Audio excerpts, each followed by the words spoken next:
जिला Chamba contractor welfare society के महासचिव परवेज अली भट्ट ने प्रदेश सरकार से एम फार्म की अनिवार्यता को खत्म करने, ठेकेदारों को राहत देने की मांग की है। उन्होंने साथ ही मशीनरी पर एक मुश्त 15 वर्ष के टैक्स वसूली के फैसले को भी वापस लेने का आग्रह किया है। उन्होंने कहा कि एम फार्म की अनिवार्यता की शर्त से ठेकेदारों को भुगतान नहीं हो पा रहा है। इससे ठेकेदारों के करोड़ों रुपए सरकारी विभागों के पास फंसने से कामकाज चलाना मुश्किल होकर रह गया है। इतना ही नहीं, लेबर पेमेंट में भी दिक्कतें आ रही हैं। उन्होंने कहा, अगर जल्द एम फार्म की अनिवार्यता को समाप्त कर पेमेंट की अदायगी न की गई तो ठेकेदारों को मजबूरन काम बंद करने होंगे, जिसका सीधा असर प्रदेश के विकास पर पड़ेगा।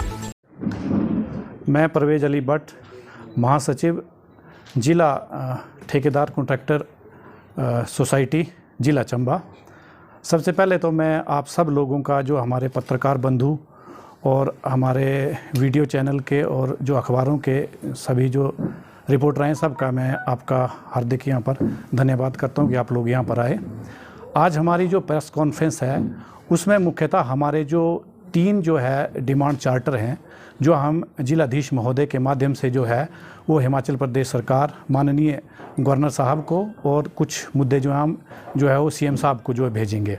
हमारा पहला जो पॉइंट है, जिसमें पूरे हिमाचल प्रदेश के सभी जो ठेकेदारों को बहुत जो परेशानी आ रही है, रिजेंटमेंट आ रही है। सबसे पहले जो है कि जो हिमाचल प्रदेश लोक निर्माण विभाग या अन्य विभागों ने जो हम लोगों को जो काम आवंटित कर रखे हैं, तो काम आवंटित जो कर रखे हैं उसमें क्या होता है कि जब हमारा बिल सबमिट होता है तो पहले जो जनरल प्रैक्टिस ये थी, जो हमारा बिल सबमिट होता था और वो हमें जो है जो टैक्स काट कर जो है वो हमें पैसों की अदायगी जो हो जाती थी। अब जो है बीच में ही जो एक जो निर्णय आया है, तो हिमाचल प्रदेश सरकार ने ऐसा किया कि अब हमें जो है वो एम फॉर्म जो है उतने अमाउंट के जो है वो जमा करवाने पड़ेंगे। ठेकेदारों से जो एम फॉर्म जो है वो मांगे जा रहे हैं। तो इससे जो है सारे ठेकेदारों का जो है वो जो बिल जो है रुक गए हैं। मात्र बिल ही नहीं रुके हैं। देखो, इसमें ऐसा कि हिमाचल प्रदेश का अब ठेकेदारों को जो है वर्कर जो है लगभग 5 लाख जो वर्कर हैं, जो डिफरेंट हिमाचल प्रदेश ने ठेकेदारों के अंडर काम करते हैं। तो जब हमें पेमेंट नहीं मिलेगी तो वर्करों को पेमेंट देना जो है मुश्किल हो जाएगा। तो हिमाचल, अगर हम पेमेंट नहीं दे पाएंगे तो आगे का निर्माण नहीं होगा। तो जो निर्माण नहीं होगा तो हिमाचल प्रदेश का जो विकास रुक जाएगा। और ये जो एम फॉर्म का जो इशू है, वो इशू बेसिकली है M form industry M form issue करती है और जो सेल करता है उसके बीच का इशू है। इसमें ठेकेदार का कोई इशू नहीं है और पीडब्ल्यूडी डिपार्टमेंट को भी इसमें अन्यथा जो है वो घसीटा जा रहा है। पीडब्ल्यूडी का भी इशू नहीं है। एम फॉर्म का इशू जो है इंडस्ट्री डिपार्टमेंट का है और साथ में जो सैंड एग्रीगेट जो बेचता है, तो ना हम बेचने वाले हैं और हम सिर्फ खरीदते हैं। तो हमसे जो है वो एम फॉर्म जो है ना मांगे जाएँ। और अभी हमारा जो निवेदन है वो इसमें एक ही, जो हमारे अभी रनिंग काम है, कम से कम उसका जो है वो जो हमें बिल की अदायगी हो जाए, क्योंकि बीच में ये डिसीजन आया। बाकी ये मामला जो विचाराधीन है उसमें जो भी डिसीजन है उसमें देख, पर हम हिमाचल सरकार से हमारा यही निवेदन है कि इस मामले को जो अच्छी तरह से वो वहाँ पर जो न्यायालय में उठाएं, ताकि हमें इसमें जो ठेकेदारों को जो है वो राहत मिले। एक तो मामला हमारा ये आ गया। दूसरा मामला है कि एक हमें टैक्स डिपार्टमेंट ने एक नोटिफिकेशन करी है। उसमें क्या है, जो भी ठेकेदार मशीनरी जो परचेज करता है, पहले क्या है वो जो रजिस्ट्रेशन टैक्स या टोकन टैक्स भी इसको बोलते हैं, वो 1-1 साल का जमा होता था। अब जो है मान लो कोई एक जेसीबी खरीद रहा है, तो पहले हमारा 8-10 हज़ार रुपये टैक्स जमा होता था। अब जो है वो 2-2.5 लाख रुपये, 15 साल का जो इकट्ठा टैक्स जो है वो मांगा जा रहा है।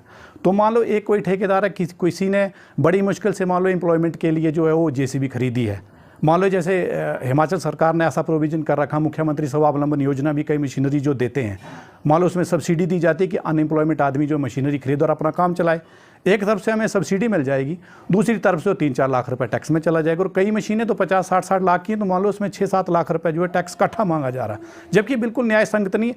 कई बार तो ऐसा कि 15 साल कोई मशीनरी चलती नहीं है, तो 15 साल के लिए जो टैक्स लिया जाना जो है वो बिल्कुल वाजिब नहीं है। ये भी हम जो है मांग जो है भेज रहे हैं।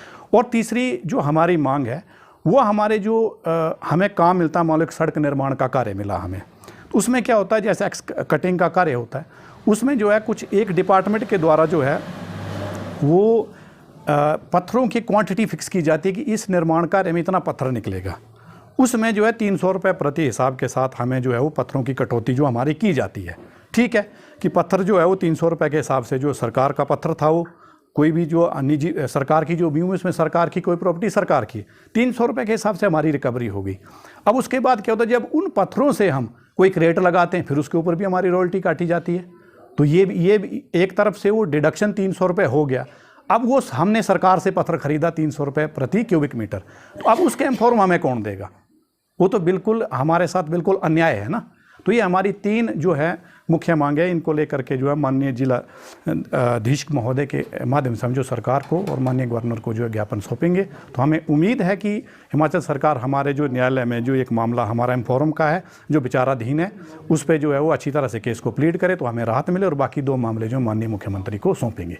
धन्यवाद। दिव्य हिमाचल टीवी के लिए चंबा से दीपक शर्मा की रिपोर्ट।